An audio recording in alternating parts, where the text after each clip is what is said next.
Kate, thank you so much for joining me on the Teachers Podcast today. No problem. Thank you for asking me. So, we obviously, you didn't remember, but I did. We met a couple of months ago at Lead Learn Lancs. Yeah. And I got a free jumper. Yeah. It was ace. Oh, good. I go running in that jumper quite a lot. Oh, good. I'm glad you're saying that you don't just wear it at home and you go out and advertise to the world. But I'm really excited about this interview because you're a teacher trainer. I am. And so you're going to talk to us all about that. And after we did an episode a few weeks ago with Aaron about NQTs, somebody got in touch with me who was a trainee teacher and said, I was really pleased that you did that and can we have more of that? So it fits in really, really nicely. So unlike most people, I've got about 1 million questions to ask you because the team wanted to know loads. So you ready? I am. Fire away. It's going to be a long one. Okay. Do you want to give us a backstory? Tell me everything, how you got to where you are. How did I got to where I am? I became a teacher in 1994. I didn't necessarily, I don't come from teaching background. I've got nobody in my family. My daddy's very anti-teacher. Mm-hmm. Those who can do, those who can't teach. Forever and a day. Yeah. I had a lot of that. But I did Duke of Edinburgh's Award. Mm-hmm. And as part of that, I did a stint in a primary school and absolutely loved it. I loved it from the minute I walked in. I just absolutely just thought, this is me. My dad wanted me to do law. We had a big kind of argument. I won in the end and I'd have been a terrible lawyer. So I then did teacher training, did 4-year BEd back in the day, and then got my first teaching job up in Birkup in Lancashire. Yeah. I'm not from around here, I'm from Lincolnshire originally, but I thought in the old days that you went to university when you moved, and I like walking, so I wanted to live on a yellow walking map. Birkup was the first place that would give me a job on a yellow walking map, so that's how I ended up teaching up there, oddly. Taught lots of year 5, lots of year 6, then moved down to Manchester, got married, went on supply. That was really interesting. Did lots of supply in Moss Side, Old Trafford, taught me all masses about behaviour management down there. Yeah. And did stuff in Didsbury as well. So that was weird because that was the opposite kind of behaviour situation where you've got kind of au pairs. Just a question on that. How important do you think it is that a teacher experiences supply?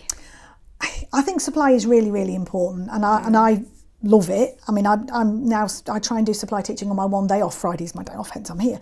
Yeah. But on the other hand, at the minute, supply is really difficult. Yeah. There's not much of it about. It's very expensive. I'm a vice chair of governors. We can't afford. I do a bit of supply there because I'm free.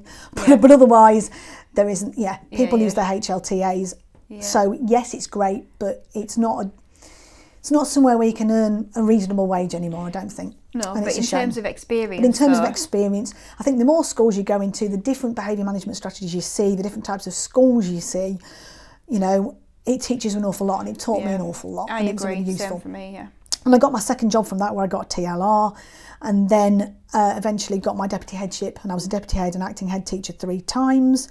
But while I was doing that, I was also supporting NQTs in Calderdale. Mm-hmm. And I was supporting failing NQTs, and that's how I kind of got involved in teacher training and sort of moved sideways, because I knew at that point I had a young family. I didn't feel I had the time to be a head. You can't be a head part-time very easily. You definitely couldn't back in sort of 2006, 2007. So I decided to go for something where I knew I could go part-time a little bit more, even though, and I wish to make it clear, you don't get the school holidays as a teacher trainer. All right, I do not get school holidays. People assume I do. You don't. Just because the students aren't in doesn't mean you're not working. Yeah. So that was my journey. So when you say that you were supporting failing NQTs, how did that work then? Was that something that the council had set up? It was in those days. It was very much because obviously that was before academisation had become prevalent.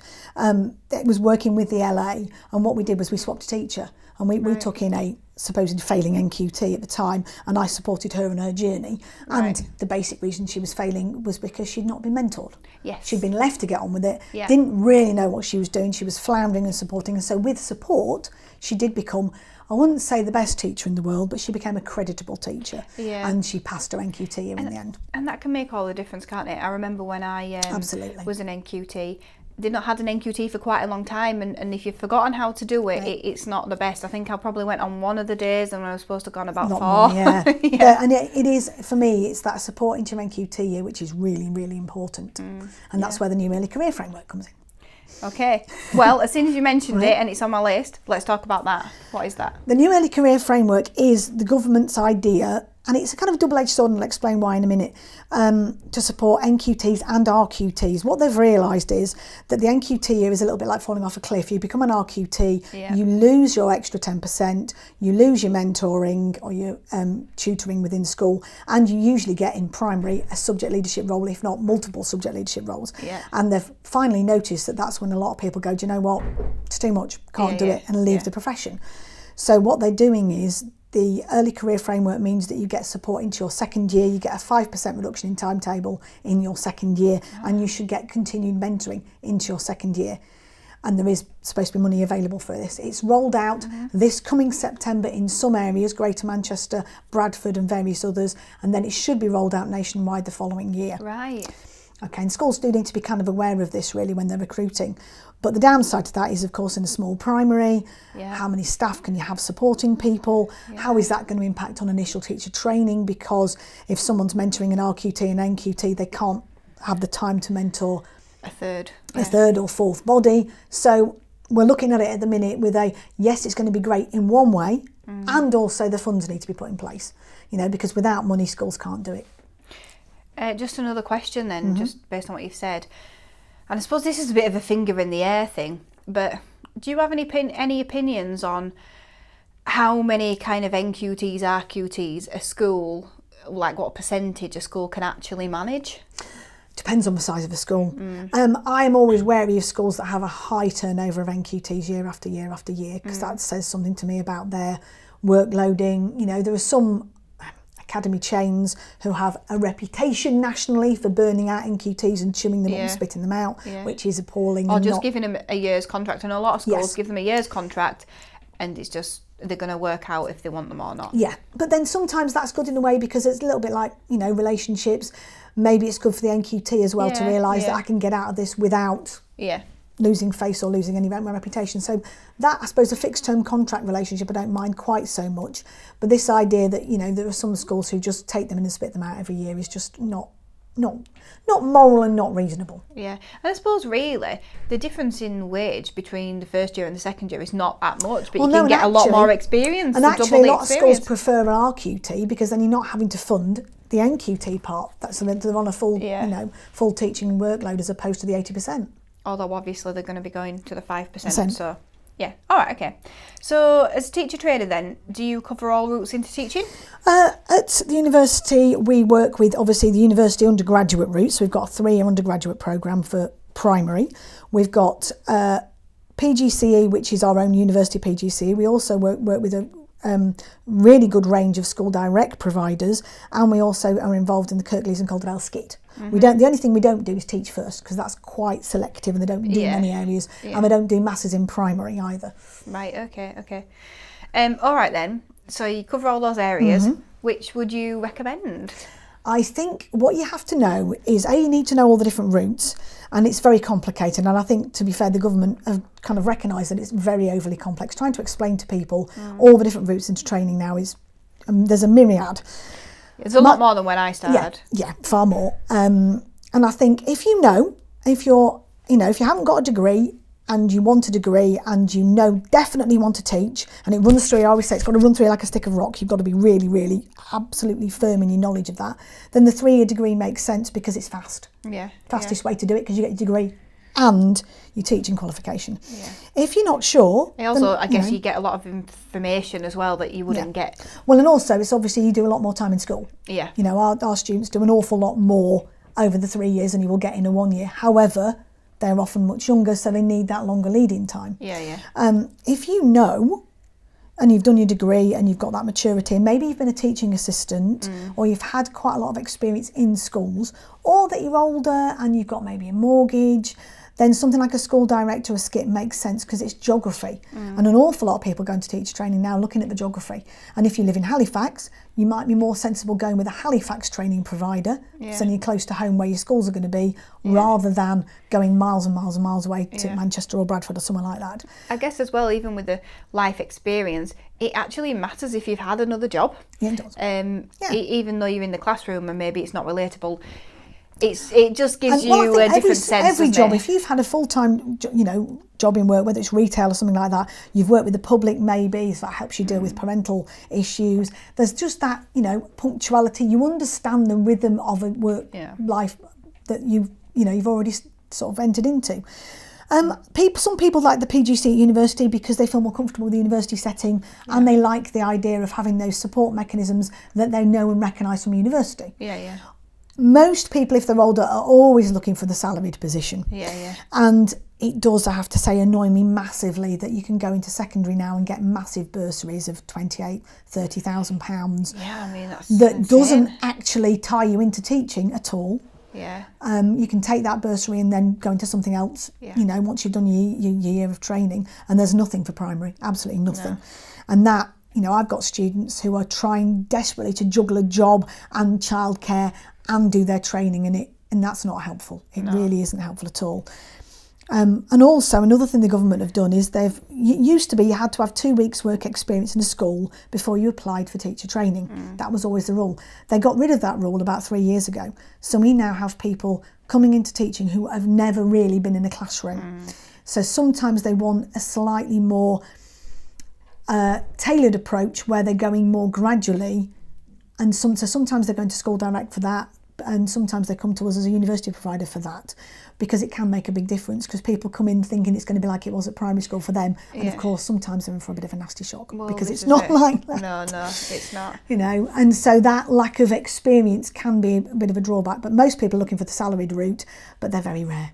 Very rare. This is it, and I know of some people who have applied for GTP, but you don't always get a salary with that as well. No, well, that's now school direct. You can get some, but it's usually because that you tends to go to people who know the school or are familiar with the school, or because the school, to be fair, if they're paying, they want a safe pair of hands. And also the teaching workload from the day one is much higher, because the expectations are much higher. So you really do need to be, in that way, really savvy with what you're doing. And there's the apprenticeship routes we do now with distance learning as well, that we do with we do with some classroom partnerships, which is a supply agency. That, again, it's for people really who've got a lot of experience. It needs to be experience-led from that kind of view, because you've got to be a self-starter and self-motivated. Yeah. The other thing I would want to add is, if you want to teach abroad, be careful, because with GTP or with a QTS only route, you can't teach abroad in most cases. Oh, that's really interesting. And you can't teach in Scotland, and but you can't teach in Australia. You can't teach in Dubai. But if you've got a PG or a BA with a QTS, you can teach abroad. And we've got quite a lot of trainees now going abroad.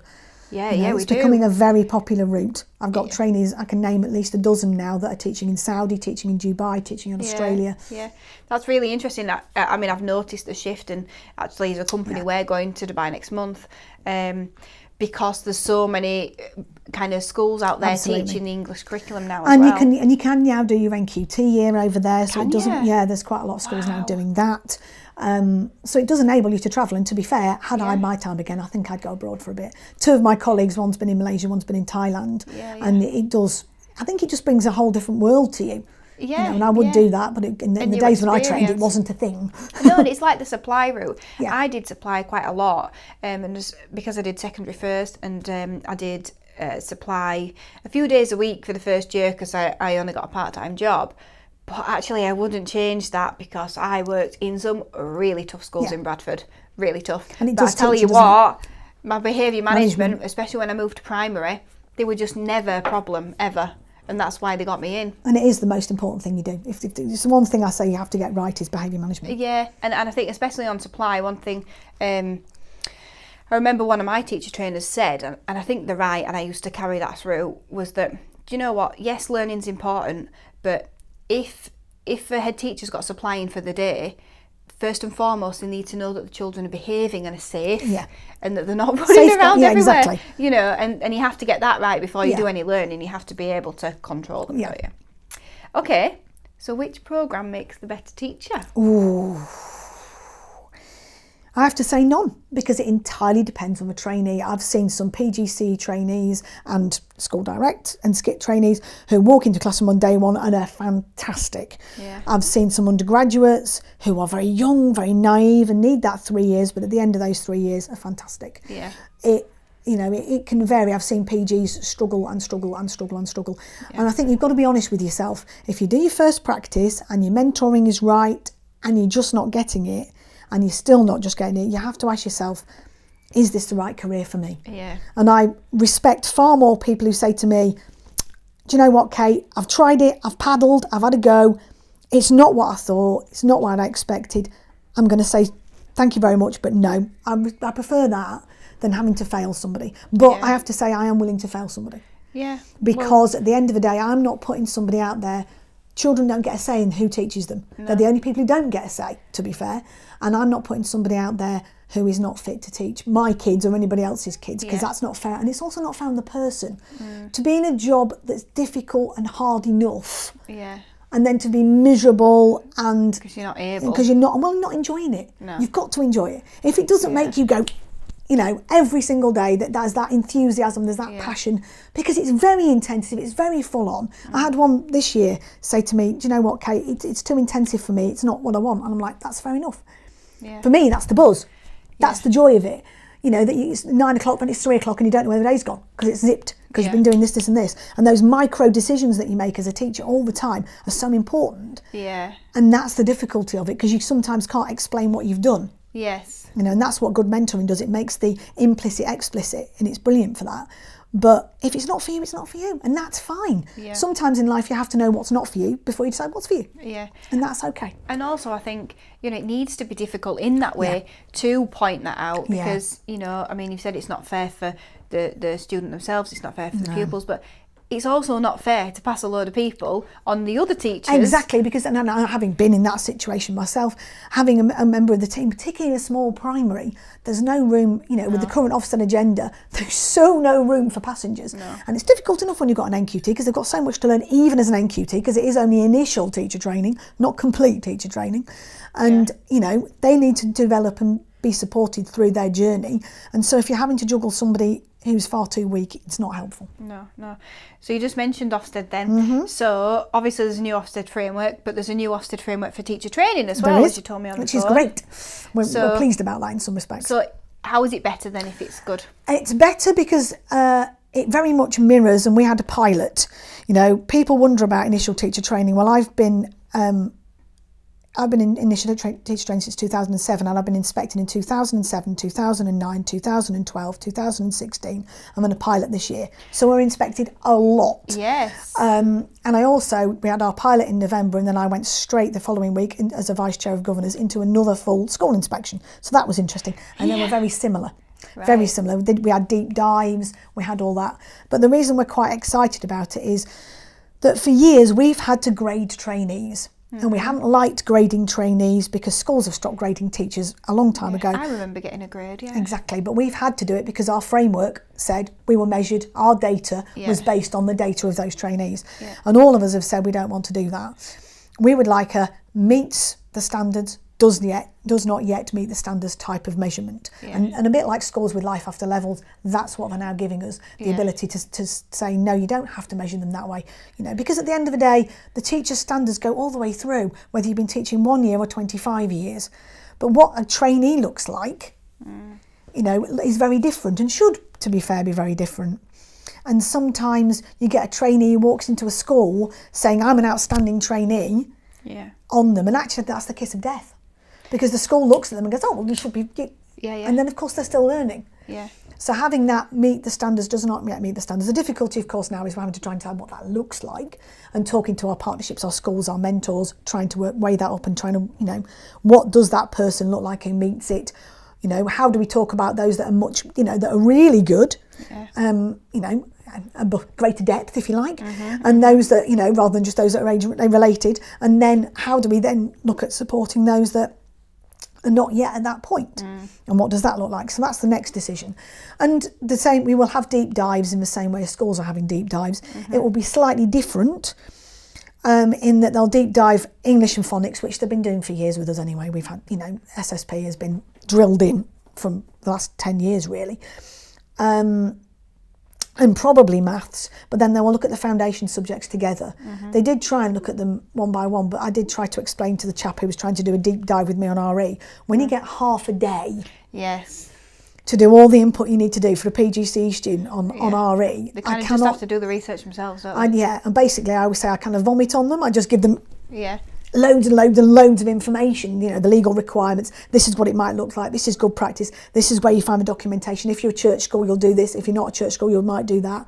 You know, I've got half a day. Yeah. You can't do a deep dive on that. No, so sensibly, they're looking at all of the foundation subjects together. But curriculum, I think, is the thread that runs through both now, which makes sense. However, of course, we have the same framework, no matter if you're doing EYT, so early years teaching, or primary, or secondary, or FE.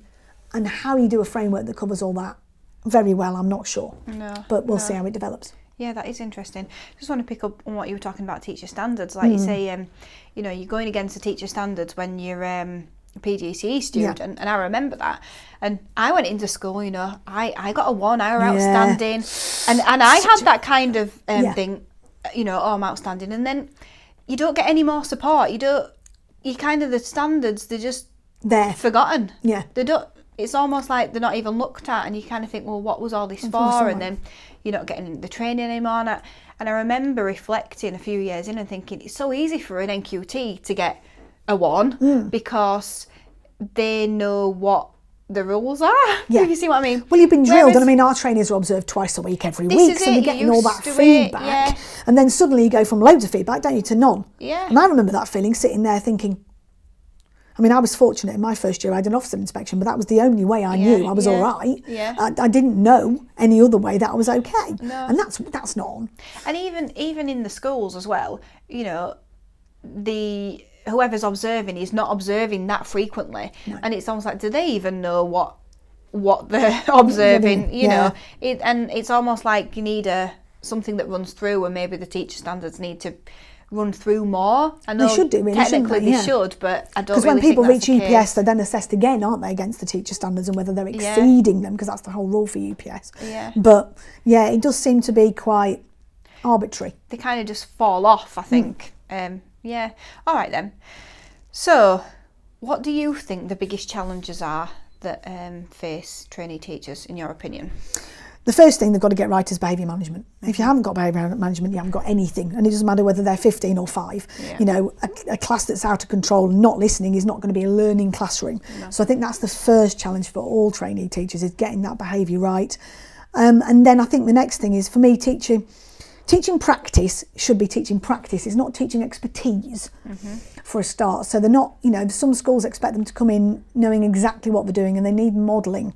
Yeah. And, you know, they need a really good mentor. And that's the second thing about initial teacher training, I think, is that the quality of mentoring is so important. And we are so grateful to mentors, because it's unpaid, it's unvalidated. Nobody gives you, you know, there are mentor standards that a lot of people don't know about, but it's an unrewarded part of the job. Yeah. I mean, I would have liked it had the new Ofsted framework had some section in it for schools that recognised, you know, and said perhaps that you can't get a good or an outstanding unless you are actively engaged in initial teacher education. Yeah. Because you do get the odd head teacher who'll say things like, oh, you know, you train them and we'll employ them. And it doesn't work like that. It's a partnership. Especially when they're coming so often to you. It is. It's a partnership. It's a relationship between us. And I mean, that's the other thing about the new Ofsted framework, is that we are going to have to get much better at communicating with schools what we've done, you know, and then schools telling us what they've kind of done to back that up. So, for example, I need to make it really clear what my first years have done in maths so far, and then the schools will then know how much input they've had on addition, subtraction, multiplication, mastery, etc. so far, and that kind of thing. And that's part of the new framework, because that communication is absolutely vital, and mentoring is just the most important thing. Obviously, you know, we've talked about, we used to have grades for teachers even after the NQT, and we don't anymore. Do you feel like mentors should need to be a certain standard of teacher to be able to be a mentor? I think sometimes you don't have to have, you know, if you said that they have to report for 5 years or something like that, I think that's silly, because sometimes you can have the same, you know, you can have 1 year experience 5 times.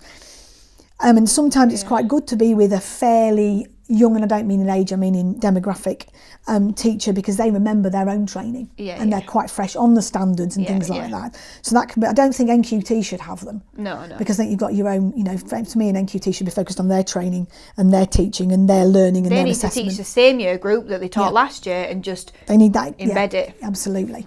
And you can't pass that on. And also, there are things that you know as a teacher that you do instinctively that need to be made obvious to a trainee. Yes. And I don't think a lot of younger teachers in their early years understand quite what they do. Yeah. And sometimes it's quite good to have sort of 3 or 4 years under your belt and then have a trainee and go, gosh, I thought I was still learning, but actually looking at somebody who's a brand new starter, I've learned so much and I can show you so much. Because an awful lot of good mentoring is about going, I'm doing this because, and we are modelling this because, and I've scaffolded this group because, and almost verbalising through your teaching the process of how you got to that point. And I'm doing this behaviour management strategy because this particular child needs that. Whereas this child can cope with this type of behaviour management. Basically what you're doing is teaching, but it's a different thing you're teaching and we can easily forget. So you need to scaffold your student just like you scaffold your children. Yeah, what do you actually do? So you train your mentors, do you? Yeah, we do mentor development. So we try not to say training because it's a bit, but we do, mentor development sessions with them. But again, the problem we've got with that is we do pay, for them to come out, we pay supply, but what happens if they're coming from Oldham? What happens if they're coming from Tameside to us over in Huddersfield? What happens if they're coming from, we've got students in Bolton, you've got places from all over, so it's that time.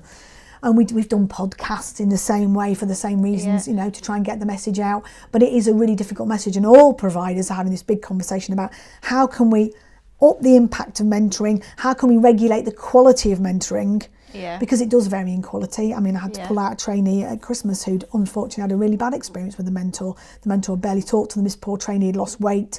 And then I got an email this morning with to the school we'd moved her to, just singing her praises and saying how much she'd come on in confidence and blossomed under the right sort of mentoring. I mean, not every trainee is suitable for the job, and we know that, but often with the right kind of mentoring, the majority, if they've got the right approach coming in one direction, can be met and supported in the other. And I can imagine as well how it could go down in school. Or, right, okay, well, we want to get a trainee because we think that we're going to save some money. We need somebody to mentor. We're going to pick you. Yes. And you're like, hang on, I'm already got this. Maybe I'm an RQT and I need time to embed what I'm doing. I've got this subject, now I don't have any time.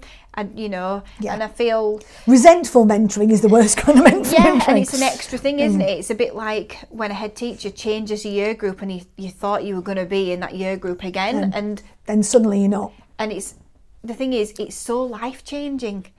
Being in a new year group, having nothing, starting from scratch, it's a life-changing thing.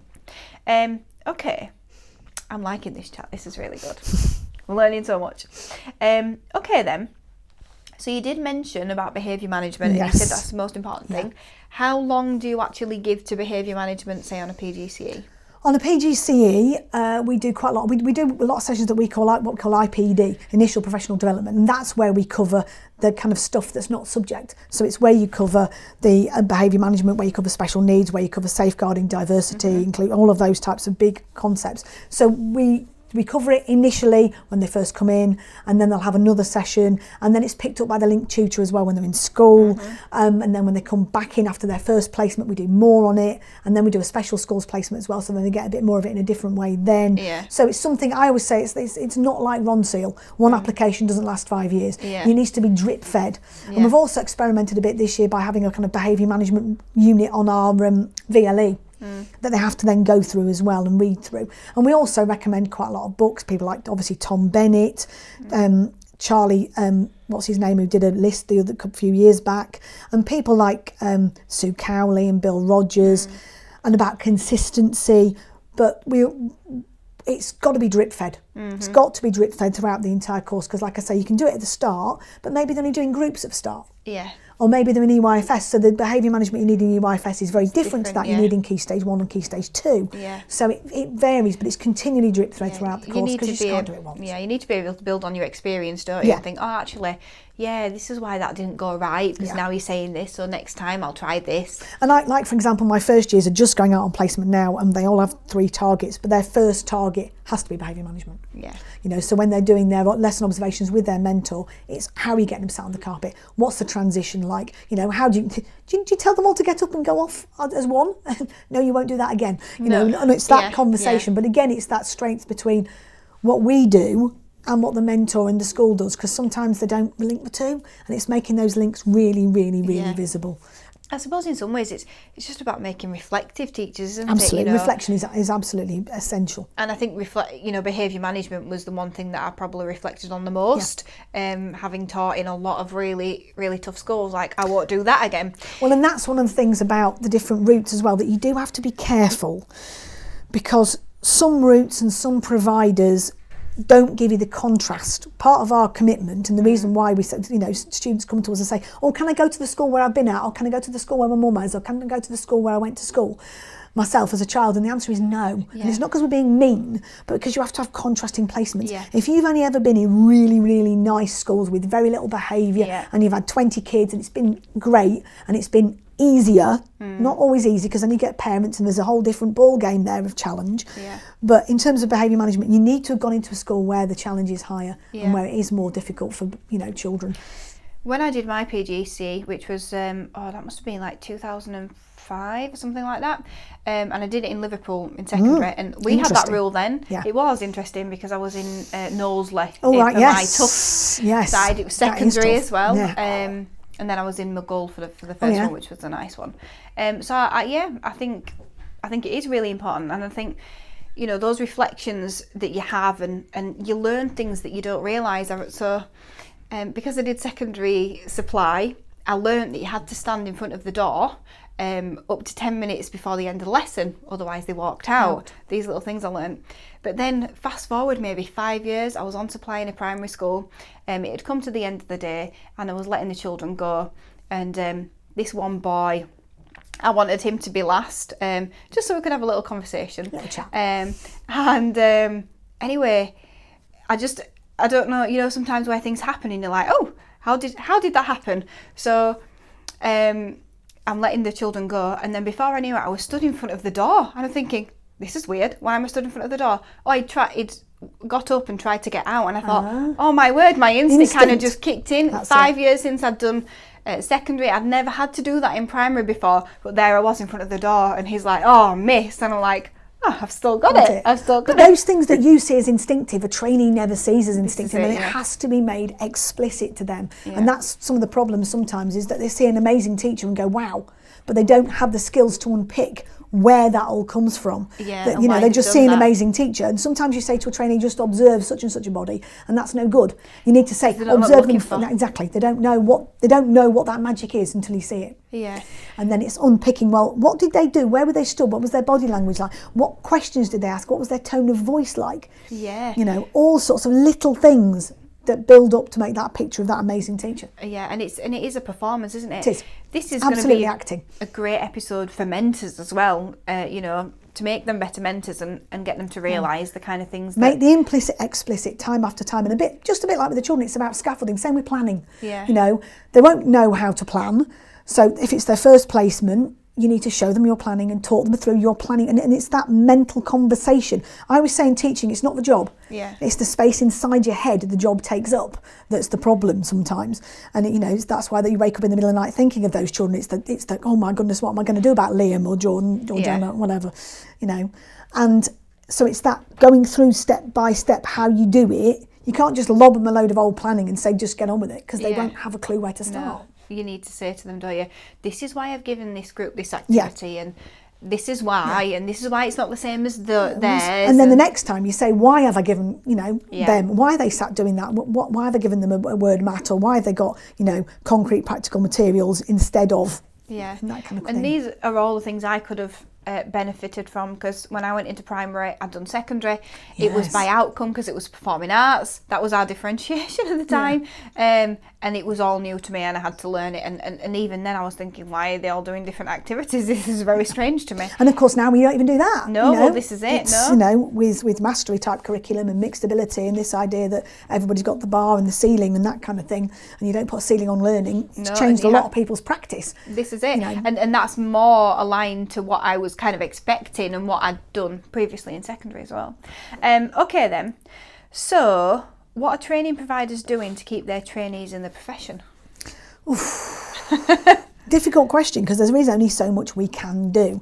I mean, we are talking to them a lot about workload, work-life balance, and that can be difficult for trainees because of the funding issues. A lot of them have to work one day at the weekend, and that can be quite tricky, you know. So we talk to them about effective planning, but again, a little bit like when we talk about your resources on Classroom Secrets, it's about getting ready-made stuff, but also tweaking it to fit what you need and adapting it to fit your needs, not just taking something off the shelf because it's not always going to work. You need to tweak it and understand it. And it's that unpicking the planning so you understand what you're doing, but then not reinventing the wheel all the time as well. If you can find something or somebody's given you something, you don't have to do everything from scratch. No, 80% is good. Yeah. And I think the concept of, you know, good enough is sometimes good enough, and being slightly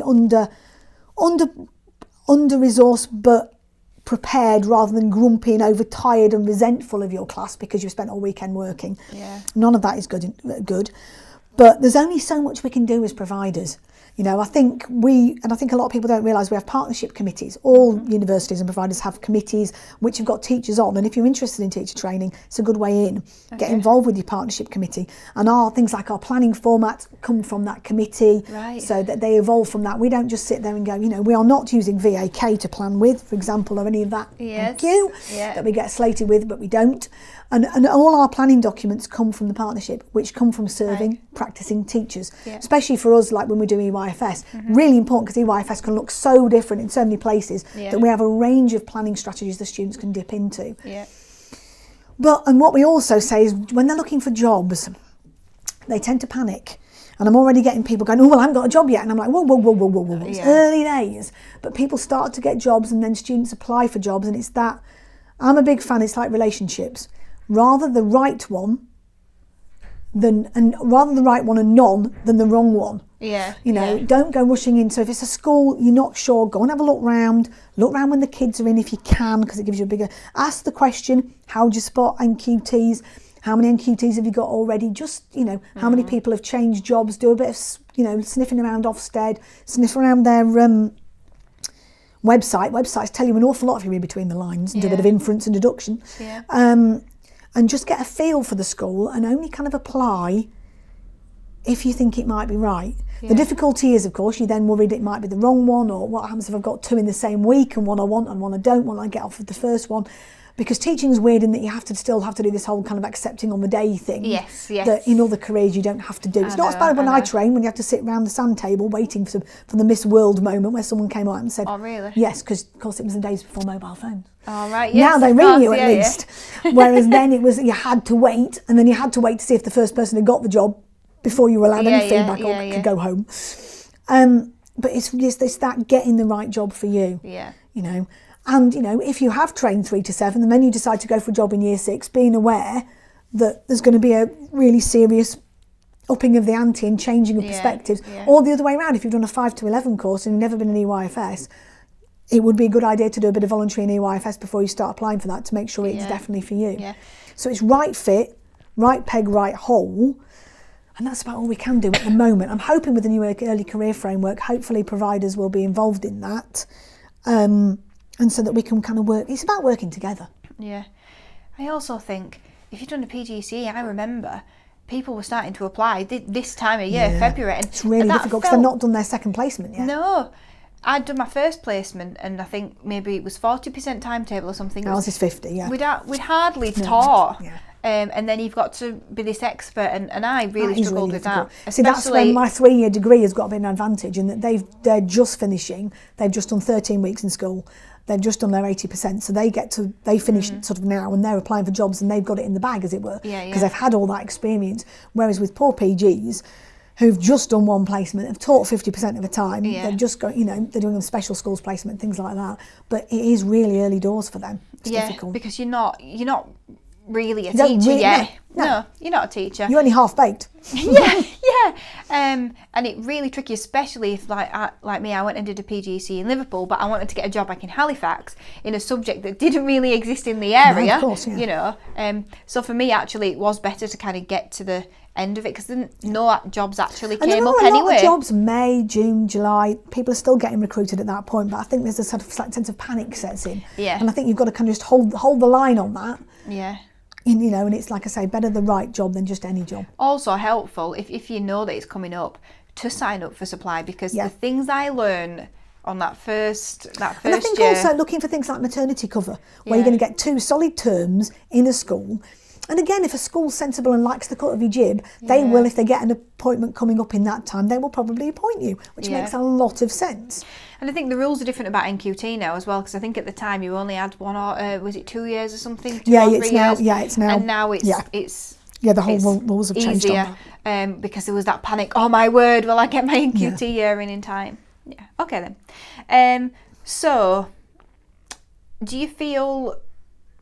So when you talked about scaffolding with the trainees, do you feel that mentors kind of comply with that, or they just throw them in the deep end? It depends. It varies, and it varies too much, and we'd like it to be non-variable and all mentoring to be the same, but it isn't, because, as you were saying before, you don't know why that person's been made a mentor. No. Sometimes it's because they've got a volition for it and a moral drive and, that professionalism, and that's what they want to pass on, and that's fantastic. And I've met some amazing mentors through that. Other times it's because their head actually is being slightly underhanded and is looking at improving that teacher's performance and things. Like a student in there, they'll up the ante to set a good example. So, sometimes it's just a needs-must situation. Yeah. Sometimes these days it can be financial, because obviously students bring money with them, so schools want a bit of that because they're obviously incredibly strapped for cash. So it's very, very hard to say. And like I say, I think mentors are the heroes of the profession, the unsung heroes, and they need far more recognition than they get. Yeah. Oh, well, they're getting it now. Yeah. Okay then. So I've got loads of questions from the team. I said I had a million questions. So Rachel from Classroom Secrets, she says, what do you think needs to be improved to better support NQTs and RQTs so that retention of teachers will improve? I think it's got to be looking at workload and work-life balance. It's got to be looking at realism. I'm not sure the new Ofsted framework has helped that, particularly not, I have to say, from my point of view, in primary, because schools have suddenly gone, oh my God, curriculum responsibilities. Yeah. And that's a whole realm of things. And I think if you're just starting to get the hang of the classroom, the assessment and things like that, I think part of the responsibility lies with us as providers to make sure, in my view, there are no surprises. And I always say that there shouldn't be any surprises. So you should have done some of the basics, like done an assembly or scaffolding in an assembly, all of the extra stuff that teachers do that's outside of the delivery side of things. They need to have had at least a taster of to know what the workload involves. That's a good point. I never did an assembly, so yeah. I also think we need to look at mental health and resilience on board of trainees. Mental health issues have shot up. If I went back 5 or 10 years, it was rare I had mental health issues flagged up on UCAS and entry forms. It's now really, really common. And we're having to do an awful lot more work at university to support people with mental health problems when they come into the profession, and that then carries on. I think also people coming into the profession need to be realistic. It will never be a profession, and this is controversial, but it'll never be a profession where you don't have to take stuff home with you. No. It never was. There was never a golden day. Back in the early 90s, you still had to take marking home. Yeah. The difference is who owned that marking. I took marking home because it was for me to judge where my children, what the diet was, what did they need next. Now I think part of the problem is with teaching is who's it for? Yeah. Is it for Ofsted? Is it for SLT? Or is it for me? And if it's for you and your class, then nobody minds doing it. But if you're doing it for a hurdle, you're doing it because somebody says you have to put this data in a box, or mark in pink and stupid green, or write verbal feedback on a reception child's work, even if they can't read it. Pointless hoops that people are jumping through for consistency and all these other things. And schools need to take responsibility for that. And my role with schools is, if I'm putting something new in, what am I taking out? And I think looking after your NQTs... And that's so important, and so many schools don't do that. Checking in with your NQTs, regular meetings with an induction tutor. Are you okay? Are you all right with this? I've had, if your NQT's shouting a lot, to my mind, don't go in there and start telling them off for shouting. Shouting, to my mind, is a teacher's way of dealing with stress. Yeah. They are under stress. Something is triggering them with their behaviour management. They need support. They need guidance. They need a support plan, which is another word for capability in a lot of places. Yeah. A support plan should be that. It should be a support plan. But don't put an NQT on support plan. Just do your mentoring right of an NQT. They are not fully formed. They are not fully developed. They've had initial input, but they need continuous input to develop. And I always feel really sad when I see on Facebook sites NQTs selling all their books. Yeah. Because you shouldn't be. Because you should need, I always say Derek Haylock is my maths book of guidance. You need that. You'll still need Rosenshine. You'll still need all these other things all the way through, and we should be continually developing ourselves as professionals, but we need space to do that. Yeah. Space to think, space to reflect. And I think that's the greatest gift you can give your NQT, is that space to say, what's working in here?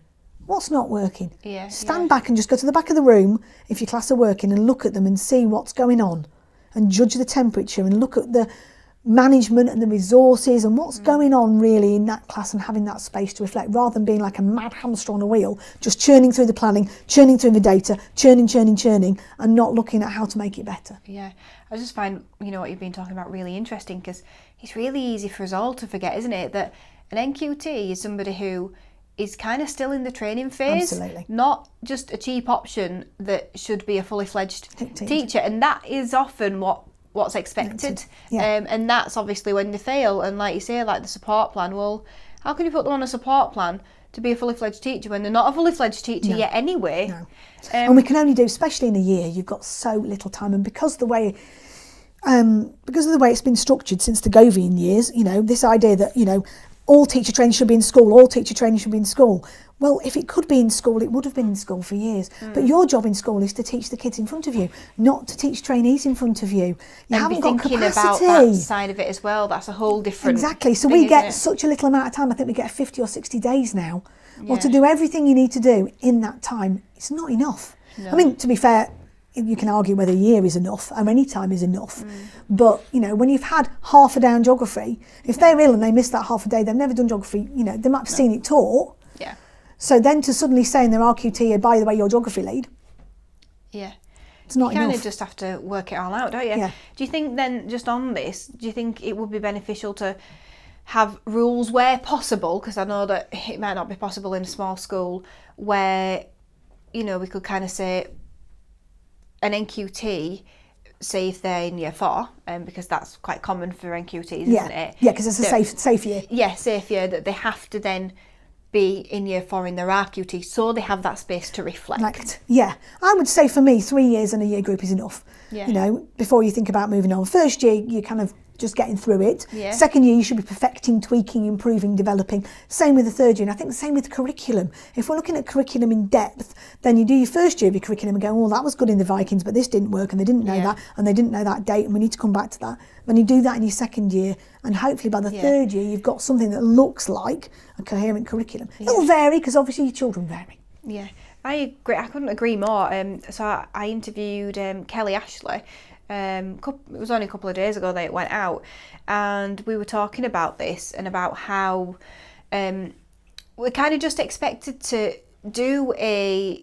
we're expected to create it and for it to be perfect, and there's this expectation that it's going to be different every time, instead of creating something that we're going to follow. And right, you tweak it and you make it your own, but we should be making something that, in every other profession we plan it well. I think secondaries do that a lot better, because they have more of a structured curriculum to follow. They do a lot more tweaking, whereas I think in primary, I don't know how we got to this point, but it's like with the introduction of textbooks.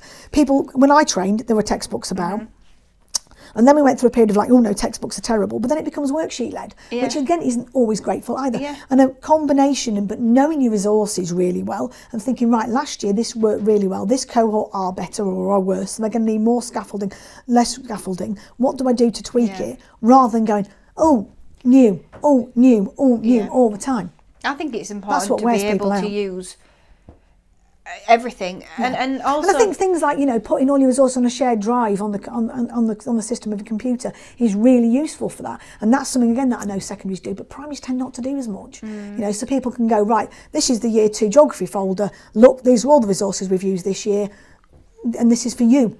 So if you're brand new into year 2, this is what we're doing. And I think obviously bigger schools do that as well, because they've obviously got multiple year groups. But if you haven't got multiple year groups, it's really hard. A 1-form entry or a less than 1-form entry primary school can be a really lonely place to be as an NQT. I also think that can be a bit frowned upon. I remember, so my first year in primary was, it was in a really tough school, and I heard, because there was nothing there, and I didn't really get any support from the other. There were 3 in the same year, and one of them was actually Key Stage 2 lead, and said to me on the first day, "Don't come to me, I don't share planning." I was like, oh, okay. I'm secondary trained, I have no idea what I'm doing. That's not helpful. No, but it was good for me, because, I got shock through. and awe. Yeah, this is it. And people do get through, but should we not be aiming for something better than getting through? We should. But I remember speaking to, there was an NQT in that year group as well, and she said, "Oh, did you not know? Over the summer holidays, what had happened is they decided that people were reusing the same planning, and they shouldn't be, so they just deleted it all off the drive and said, okay, right, you've got to start from scratch." And I was like, what now? And sometimes in teaching, I think we can be a little bit, well, it was hard for me, so it can be hard for you. Because I get that a little bit with mentors saying, well, I was only, the last time I was observed, I was told I was required, so my student can only be, and it's like, well, no, it doesn't work like that. No. And let's be supportive, and let's... Yeah. Let's just, if you can be anything, be kind. Yes. Okay. So how would you prepare students then for taking the leap into the first class, where they're the teacher, as a qualified teacher? We talk to them quite a lot at the end of sort of, at the end of their last placements. I've been saying this to my third years, that for the last 2 weeks of placement, I want you to be saying to yourself, and I want your mentors to say to you, what would you do if, a problem comes up with a parent? Right, okay, what are you going to do about that? Yeah. And putting that whole thought process into mind of, if this was my classroom, what would I do? Yeah. What if? And I think they need to do that on the end of their placement. And then when they get back into uni, we do quite a lot of work. We bring in, head teachers, we bring in ex-trainees. We talk to them about classroom organisation. What can you do over the summer? And it's simple things in primary. If in early years, then it's the idea that you get pillowcases, and you put all your Lego in the pillowcase and tie it with a hairband, and you stick it to your washing machine to clean it, and little things like that. How do I organise resources? I used to take all my trays out in the garden with my pressure washer, and pressure wash all my trays, because you haven't got money for new trays and things like that. So it's just the practical stuff. How are you going to set up your classroom? What about whiteboards, pens and rubbers? How are you going to do that? Are you going to have someone with a monitor? Are you going to have individual ones in a Ziploc bag? How are you going to organise the room so it works for you, for your behaviour management? What are you going to put on the walls? What are your working walls going to look like? And that varies from school to school, because some particular academy chains like everything in the same colour, it has to be exactly the same. Some don't worry about it. So again, that has to follow your policy. And we talk a lot to the students about, when you get your first job, look at the policies, make sure you know you're operating within them for everything from behaviour management onwards. But make the room your own. And I can remember my first day of teaching. I remember what I wore. I wore my Doc Martens underneath my trousers, because they made me feel like comfortable and content with myself. I remember I wore a pink shirt with a waistcoat. I can remember everything. I remember walking up and down till they came in, because it was my first day. But there's nothing like that joy of shutting the door and they're yours. Because teaching practice is like Strictly Come Dancing. You're trying to show how good you are, while still not treading on somebody else's toes who's the professional. And you're borrowing their children. They're their precious resource. At the end of the day, it's their data you're piggybacking, and you're being and judged all the time. And you're being judged twice a week, every week. Whereas the joy of NQT is that you get to shut the door, and if you haven't got a TA, it's just you and the children. And if you do have a hideous lesson that's a disaster, you reflect on it, you pick yourself up, you dust yourself down, and you do it better next time. Whereas when it's an observation lesson, it's so high stakes all the time, you haven't got that, that anxiety which comes with that, and it's your room. But, when I always say, settle into it and learn that good enough is good enough. Nobody died from not laminating something. Can you do it better? Do it more simply, strip it back. My golden rule of learning is, imagine a class of squirrels. You're giving them a nut. What's their nut of the day, and have they all got it? If they haven't, how are you going to get it to them? If they have, where are they going next? And it's as simple as that. Don't overcomplicate it. I love that you talk through all these things to think about, because you know, when you get a job in a school, you don't know where the whiteboard pens are. You can end up where there's none left and you have to buy them all yourself. And people don't realise these things. Like, you need to know, you're not in much before that time. You need to know who to go to.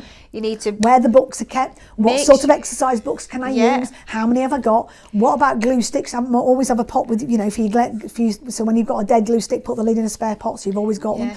Little things like that matter. And organising things like a TA as well. So, that can be really, really difficult for trainees. And you could take all those books home and write them out yourself, but if you're organised, your TA that's going to be next year could be writing all those books out on the last day. And working with TAs is a real challenge for trainees, particularly if they are young in age, because they can have trainees that are like as old as their mum or dad. And managing that person and learning that relationship can be really, really challenging. And especially now, because you're getting, you know, I'm going into schools now where they've got maybe one between 2 year one classes.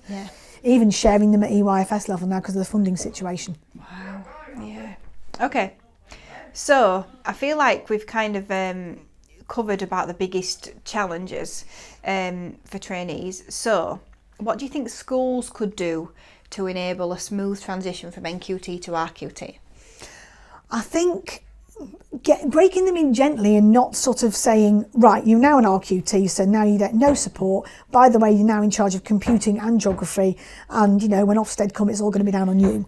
It's that we recognise you're still, you know, developing. We've looked at you. You've been assessed over your 3 terms, hopefully. These are your strengths. This is what we want you to look at. We still want you to drop in, and I would, rather than having, you know, because I would expect... during an NQT, I expect you to have weekly meetings, then moving to fortnightly meetings, and probably moving to kind of monthly meetings, and then by the end. But I would still, you know, every half term you'll have a meeting with the head, the deputy, somebody to check in about how you are, you know, and just put strategies in place so they still feel like there's some, you know, scaffolding is a temporary thing.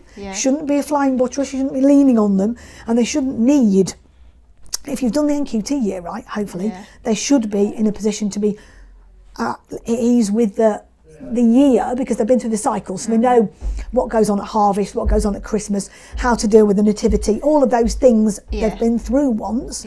So that side of things should be better, behaviour management, etc. But they still, you know, you could end up with a completely different type of class with a completely different set of needs. You could have EAL children that you've never had before, new to English.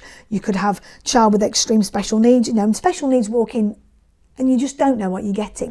You know, I go into schools, there was a school the other day with a child with a tracheotomy, never seen that before in my career. You know, the school where I am vice chair, we've got a child with pathological demand avoidance. I didn't know anything about that, to go away and read up about it. You know, you are never finished. You are never fully formed, and I'm always very wary of teachers who tell me they're experts, because none of us are. Everybody's a learner. And I think it's making it clear that there's somewhere for that RQT person to go, that you're not expecting to just, you know, that's it now. You're not new anymore. You've run out of excuses. Bang. And also I think, especially like with the deep dives and knowing that, that's the thing that could happen. Because you could have a deep dive in the October when you've only taken over the subject in the September. So you need scaffolding. And do you even know, you know, what's there? They need to know what's expected. And we need, hopefully, I mean, the ideal, isn't it, is a handover from the previous subject leader. That kind of never happens. You just normally get given. I mean, I trained history, geography, I never led it.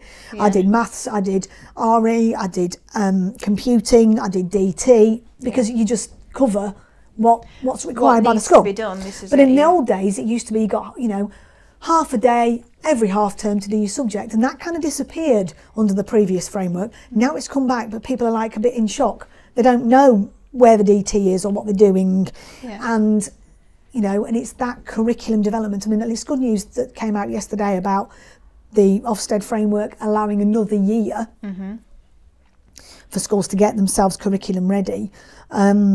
But having gone through deep dives, they are really intense. They want to know, you know, how do you know? Why are you teaching that before that? And why are they doing that instead of that? And they're asking children questions about, do they know where the Indian Ocean is at year 1? And, you know, can you name artists? You know, do you know you Kandinsky from your...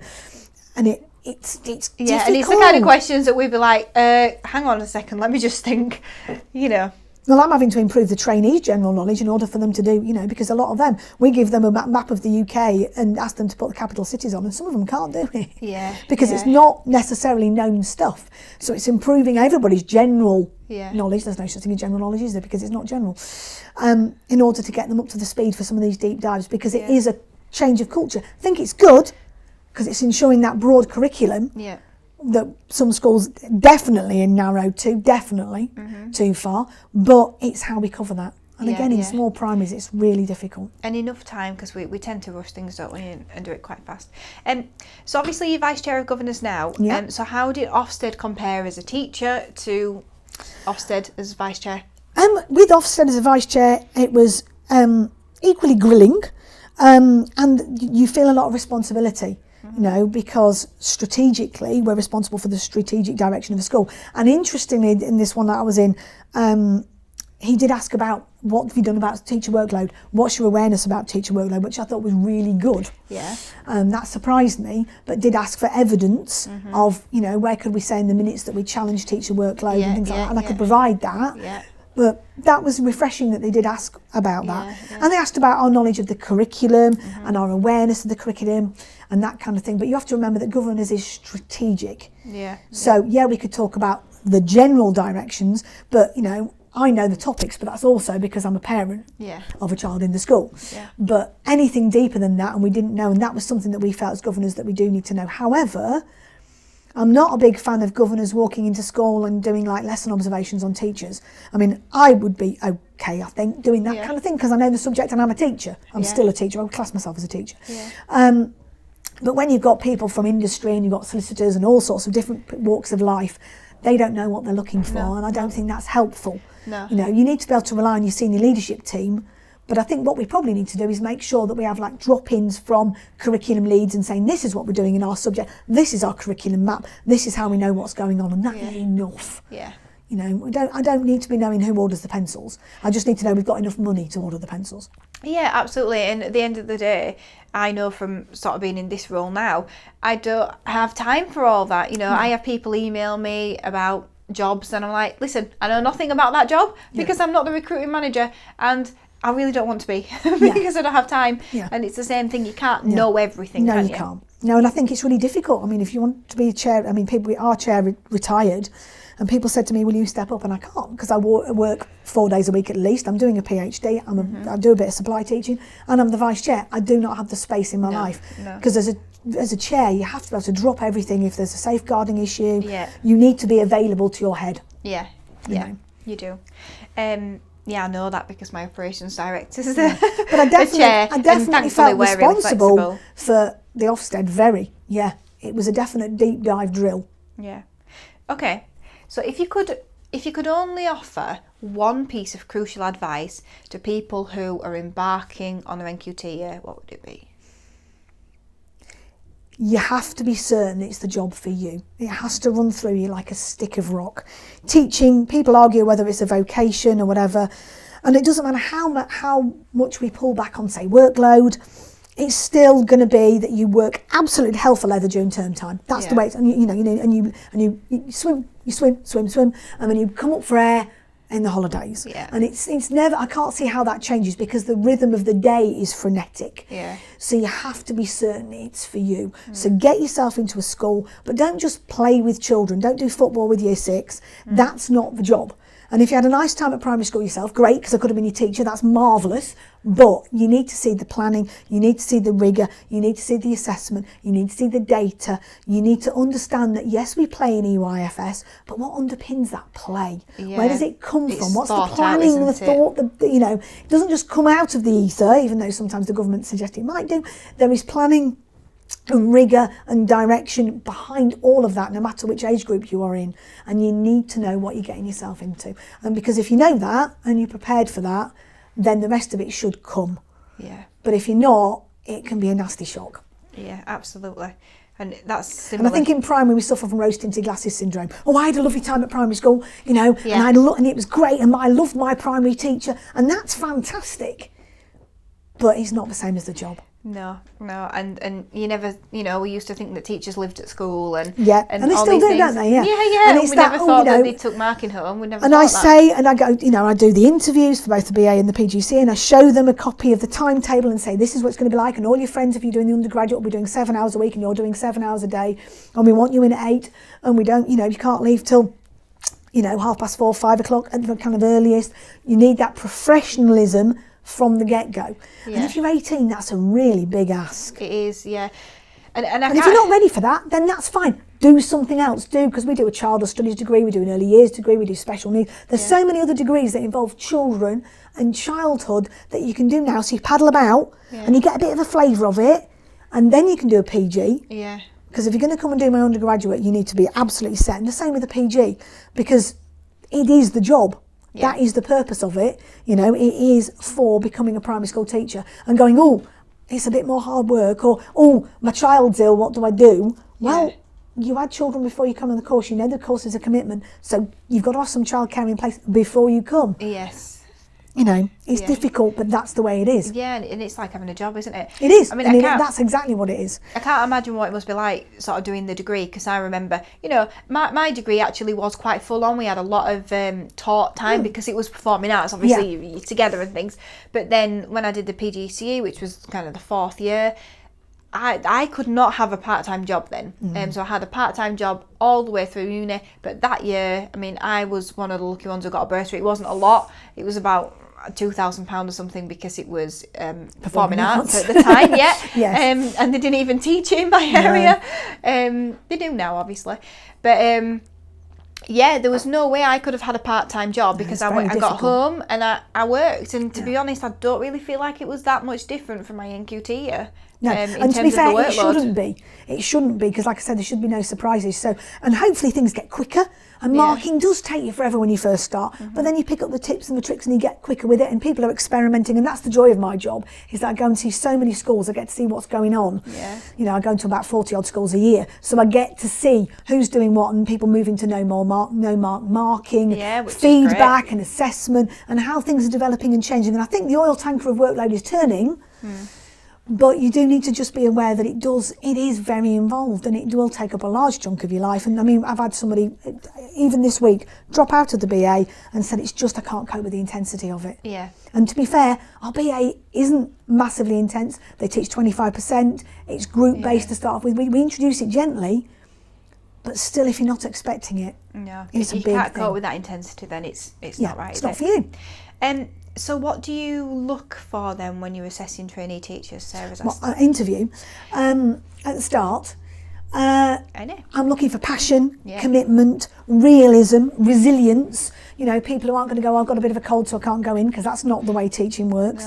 No. You can't just park them in a filing tray. There's a class full of children to be taught, whether you're there or not. Yeah. So passion, realism, resilience, understanding, awareness of the subject knowledge that's involved now. Yeah. Particularly if you want to teach up a key stage 2, you really do need to be bang on. Yeah. And you need to be able to speak clearly and communicate well as well. Yeah. It were great. No, sorry, you can't do that. You've got to model appropriate grammar. Yeah. I always say to parents at open days, you've always wanted to correct your children's grammar, do it now. Get them out of those bad habits, because, teaching standards, TS3 is quite strong on that. Yeah. And we do occasionally turn students away because their speech is just too poor. Yeah, yeah. Like at the end of every sentence, and you've got to be able to use, vocabulary is massive at the moment, massive thing. I was in a reception class on Wednesday. They've been doing about the gingerbread man, and the children had decided that the best word to describe the gingerbread man was gullible. And I thought that was fantastic. These are EYFS, these are 4-year-old children, and they were using the word gullible appropriately, and that was brilliant. But you need to have a strong sense of passion, commitment, and a moral desire for me to improve children's lives. That for me is the ultimate. That's why we all do it, is to make a difference to kids' lives, so that the children that come into you hopefully will leave and be able to make their mark on the world that bit better than perhaps when they came into it in your class. What about when you're observing them, say, in the first placement as opposed to the last placement? What kind of things are you looking for in both of those? I'm looking, in the first instance, I'm looking for relationships with the children, relationships with the staff, appropriate kind of tone of voice. Have they got warmth? Have they got some sort of presence? You know, if they're stood in the corner talking like that, or not even engaging with the children, they don't get on their hands and knees easily, and they're not got that warmth. That's what I'm looking for. I'm looking for a brief awareness of safeguarding, especially at interview, just that awareness that that's our main role. Yeah. At the end of the day, the first role is keep children safe. So they need to have that understanding, and anything that makes me worried about that is a straightforward no in terms of recruitment. I mean, in terms of lesson observations, it's relationships. So it's TS1 and TS7 I'm looking for. Do they have the right relationship with those children? Are they building on that? Are they getting to know each child? Do they know that, you know, little Fred, they can give that hard stare to and go, no? And do they know that if they said that to that particular child, then it might set them off, and, you know, so they have to use different strategies for different children. That relationships, that awareness, building a relationship with the staff, not alienating the staff, not telling the staff things like, you know, one student once said because they worked at a private daycare nursery, said, if you need any help with Ofsted, I can help you with that. It's like, shut up now. Wow. You know, just sometimes knowing your place and knowing when to speak and when to be quiet. And that kind of thing. And developing relationships with teaching assistants and not annoying them by telling them they're not a proper, I laugh about that all day. They'll get a proper job one day like them, that kind of thing, you know. I had that a lot. Tact and diplomacy all the time.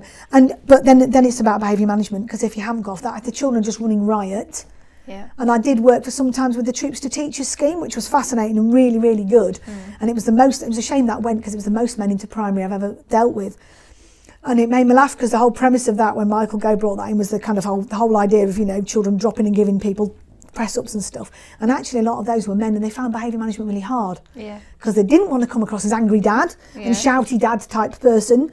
So they ended up being too soft, because of course, as a 5'0" woman, my behaviour management strategies do not ever rely on physical overbearing. I have to use different strategies, so in some ways it's easier, whereas a lot of the time with lads it can be quite hard to know what to do that doesn't involve size or that type of overbearing, you know, especially in primary, because I feel in secondary it's different. It's different kettle of fish. They are very different animals. They are. Yes, I experience both. Yes. Okay. Which is good. Yeah, I think it's really good. I think I would encourage more people. I've worked with some fantastic people who've come from secondary to primary. Obviously, it tends not to go the other way, just because of the subject thing. Yeah. You know. Yeah, you kind of have to be really if you haven't got your degree in it, this is it. Yeah. Okay. So Sarah also wants to know: do you think there's a greater burnout of teachers in more challenging schools? I think working in a challenging school is very difficult, but then again, I don't think any school is easy. And I always say to the trainees, we want good trainees in all schools. And sometimes there can be a bit of a teacher martyr, I'm working in the hardest school possible, my children do this on a daily basis thing, which is nonsense. We don't want that. All schools need good teachers. Top trumps. My school's harder than your school. You know, and yes, there are more challenging schools, but on the other hand, sometimes challenging schools can have more money. You know, when I talk to schools, you know, Year 6, every child's got an iPad. Well, you know, in the school where I'm vice chair, we're looking to have an iPad per class, let alone because of pupil premium, that can fund more support roles. You know, a lot of schools I go into now are sharing TAs. The funding issue is massive, and the only schools that seem to be doing well are those in high deprivation areas. But the burden of the Ofsted has been awful on them, and the burden of the data and that kind of thing has been really strong on them. But then sometimes I go into those sort of schools, and the collegiateness, the support within that from the staff can be really strong. I think where you run the risk of that is where maybe you've got a school that's got nobody, you know, the most experienced teacher there's only been there 3 years or 4 years. I think if you're running a school mainly on NQTs and RQTs, then you are going to get burnout, because there's not that age and experience to support and hold people up when they're feeling wobbly. So now I think there's probably is more burnout, but I think that's more of the nature. You get more burnout, so you get more younger staff, so you get more burnout because you've got younger staff. You know. And obviously there are schools that employ an NQT every year, kind of on a 12-month contract. Exactly. Okay, so we all know schools that have funding challenges, but do you think the funding's well distributed? You know, No. should it be done differently? It's hard to say, isn't it? But I do know at the minute, every school I go into, I mean, I've seen heads in tears this year. You know, I've seen heads say, I'm a supportive head, I'm a good head, my staff are great, I want them to stay with me, but I'm now penalised because I've got staff on UPS, you know, whereas there's a lot of schools who clear people out and say they can only be on M. That's wrong. Yeah. We need staff to have been, you know, when I started teaching, there were teachers, quite common to have teachers who've been in school for 20 years. Yeah. It's not anymore. No. You know, I know of one person in my cohort that's still in a school, in a teaching role in a school, rather than in leadership, or has gone into different forms of school management, or gone like me into a different form of teaching, or done something else. Yeah. And that's not good. No. I think schools in high deprivation get high pupil premium, but then they also get high pupil turnover and high staff turnover, so that's a disadvantage in there. And I also think if you're in a very middle class school where you've got, you know, really supportive parents who've got the money, you can get money from your parents. It's not right, but you can tap your parents. Yeah. I think the squeezed middle, like the school where I am, where I'm a vice chair, where we're mainly blue collar, mainly working class parents who are managing, they don't get pupil premium, they're not on any form of support, but we can't ask them for £10 here or £10 there. You know, we try the PTA, we raise money, but it's not thousands and thousands and thousands of pounds. And that's where I think the real pinch is being seen. You know, heads that keep staff for longer, heads that aren't maybe in academies, but even in academies, sometimes I'm worried about the distribution of money in academies. There's, you know, I see some of these CEO pay and I'm worried because then I'm looking at the schools and they're, you know, really short. You know, staff shouldn't be having to buy paper and glue sticks. No. You know, that shouldn't be a thing. And I think we need to look at the distribution of money and the formula for it getting in. I don't see how children go in value from year 6 to year 7 by so much more money. No. I don't understand how small schools get really penalised, I think. You know, I was seeing a lot of turnover of heads in small schools because the pay. Yeah. It's not, you know, at the end of the day, yes, you've got fewer children, but the responsibility is still the same. Yes. Yes, and, you know, and sometimes you have more responsibility if you've got a teaching school. If you're a teaching head, you know, which is great in one way because then it keeps your feet on the ground, and keeps you very grounded in the job, which is great. But how you balance that off with all the safeguarding stuff. I mean, I was at Safer Recruitment on Wednesday. All of the safeguarding stuff is massive now. Yeah. All the things you have to take on. I mean, the school where I'm vice chair, I would love to have pastoral workers. We've restructured, we've taken out all our assistant heads. We've got one assistant head, one deputy and one head in a 2-form entry. But our kids that cause us issues, and we take kids on managed moves because we're a proper community school, costs us a fortune in staffing. And we haven't got it. We've gone to 1 TA between 2. And then, but we've still got to keep up the same standards. The government isn't saying, oh, by the way, you can drop your SATs results. You've still got to, you know, be doing your boosters and be doing this and be doing that on far fewer staff. And I think that is coming to a crunch. Yeah. Would you recommend then, just on this, do you think it's better, if possible, an NQT can join a school, you know, that's at least 2-form entry? Yes and no, because some people, I had a colleague that I was her NQT mentor, and she went from a 1-form entry to a 2-form entry and hated it because she said in the 1-form entry it was my curriculum and I could decide and I could have control, and there's an element in all teachers of control freakery. We're all terrible control freaks because we wouldn't be, you know. So I think you have to know yourself, and I think if you want to be scaffolded and supported, but then sometimes you can have a curriculum that you don't like and you don't really want to teach imposed on you. Yeah, or so it swings and roundabouts. You know, you've got somebody else's planning you don't like or appreciate. So again, know yourself. Know yourself, and having hopefully been in a range of schools, you'll have seen a snapshot of different things. Because I always say to trainees, where do you think you want to teach? Give me a cohort. What about type of schools you want? And be honest with yourself. Okay. So, closing 4 questions then that I ask everybody. Right. So, if you could wave a magic wand, how would you solve the life-work balance problem? Funding. End of the day, funding. You know, that would be at the minute, that is the answer to most things. Funding, and then making, the rule is, you bring in something new, you've got to get rid of something. Yes, and I love that. When you mentioned that before, I forgot to mention that. Think about, what are we doing? Why are we doing it? Who is it for? And is it benefiting ourselves and the children? Yeah, absolutely. What's the benefit? I think you need that rule. Cost benefit analysis. When I was teaching year 4, my first year in primary, I went to the staff meetings. Every other week it was a new initiative and we never took anything away, and you just could not do it. So that's one of the best things. And it's the idea of, well, let's do one thing well rather than 20 things badly. Yeah, I couldn't agree. But that takes courage. And the Ofsted framework it takes away our courage. Yeah. And I get that. And it takes a lot of courage from SLT, doesn't it? Yes, it's very much so. Okay.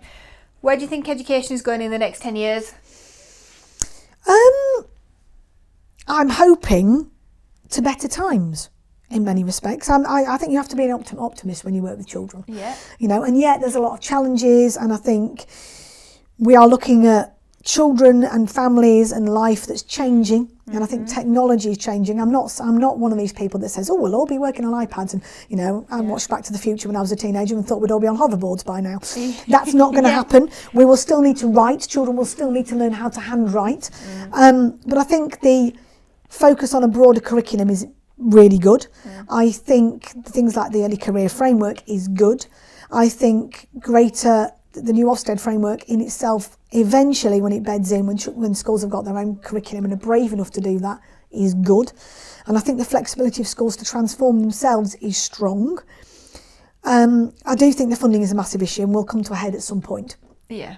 Because schools cannot keep, you know, it's not a case of stripping the fat away now, we're now stripping the flesh and we're getting down to the bones. Yeah. And I think that will, you know, something will happen in a school somewhere that shouldn't happen. It might be a safeguarding issue type thing, and it'll be directly due to a just lack of funding. Yeah.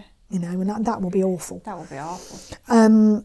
But otherwise, I'm optimistic. But I think we need to look at the children that we're getting. And one of the things I love at the moment is this focus on books and reading, and the fact that, you know, 5 years ago, if I went into a classroom of year 6, teachers would say to me, oh no, we don't read to them because that's a waste of time.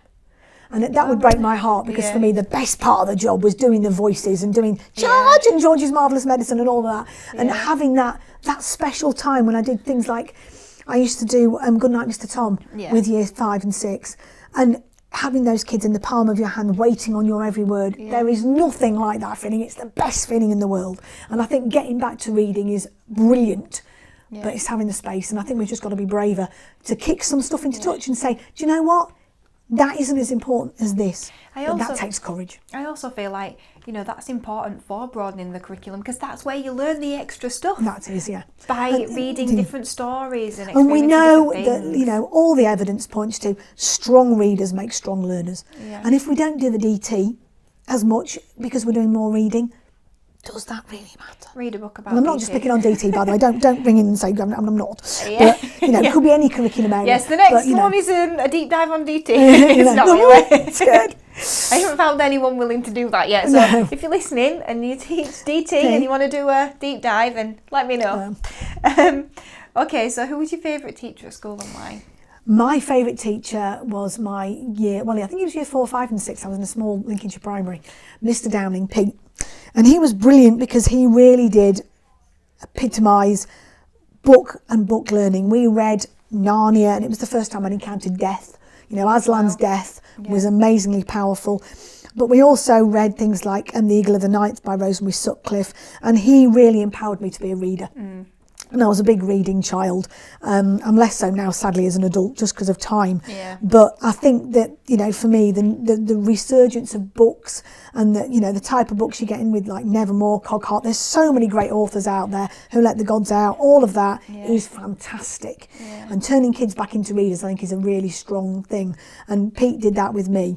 You know, I had a creative, you know, it wasn't great. I look back now and things like punctuation was very dodgy because this was the 70s and 80s and it wasn't, you know, and I think having a structure, times tables wasn't really embedded. And looking at things like fluency and automaticity now and the importance of having those skills embedded so you don't have to draw on them at secondary school, you've just got them at your fingertips, is essential. But that love of learning and what he gave to us was invaluable, and it switched me on forever. Hopefully he's listening. Okay. What did you want to be when you grew up? Before I wanted to become a teacher, I wanted to become an archaeologist. History has always been I love history. I'm fascinated by it. What made people do what they do, where we come from. And particularly these days, I'm very much fascinated with kind of archaeology, and I spend a lot of my time up in Scotland, Orkney, going to places like Scarborough, Maze How. When you stood in places that people form, you know, and they're as old as the pyramids. Yeah. And you're thinking, what, you know. And I mean, we went through, went to a place in Orkney called the Tomb of the Eagles, and they've got skulls of the families that lived there thousands and thousands of years ago. proper Stone Age, and they know there was a disability with these families because there's something to do with the way their skulls don't knit properly, so it would have given them bulgy eyes and it made them wouldn't be able to. They've been quite disabled. Yeah. And the nice thing was they've got evidence that these disabled people lived into adulthood. Wow. So you knew that even in the Stone Age, they could care for and were caring for their disabled members of their community. Yeah. When you get the idea of Stone Age, it's all people with, survival and hitting things over the head with hammers and being very base as human beings. Yeah. And then you see at Skara Brae their jewellery and the fact they had these dresses made out of stone and they would put all their prized possessions on to show off to their neighbours. Yeah. And again, it's that, wow, they were like us. Yeah. They weren't that dissimilar, even though we have this idea of them as being, survivalists and and not being very communicative. They had the same instincts for pretty things and things like us, which I find absolutely fascinating. Yeah. So which also begs the question of, have we got it right as well? What's important? Yeah. Were they? Could they communicate a lot more than we think? And exactly. It's difficult to and I mean, when you go to Skara Brae, you realise that even though they're all interlinked, the houses, every house would have had its own little wooden door. So if you wanted privacy from your neighbours, you put your little wooden door in, you plugged it in. Which I thought was really interesting, that they did, and they weren't, like I say, that they were more like us than we give them credit for, really. Yeah. It's a shame, really, that it's so far away for most children because it would be a great trip. Yeah. And that's where things like technology come in. A virtual reality tour of Skara Brae with a headset where you can touch things and feel things. I'm married to a professor of computer science, I should say, so the virtual reality is kind of one of my interests. Coming in. And I think that sort of thing is great because it would enable access to all kids. Yeah, wow. Thank you so much. It's been such a great conversation. Thank you for joining me. No problem. Thank you very much.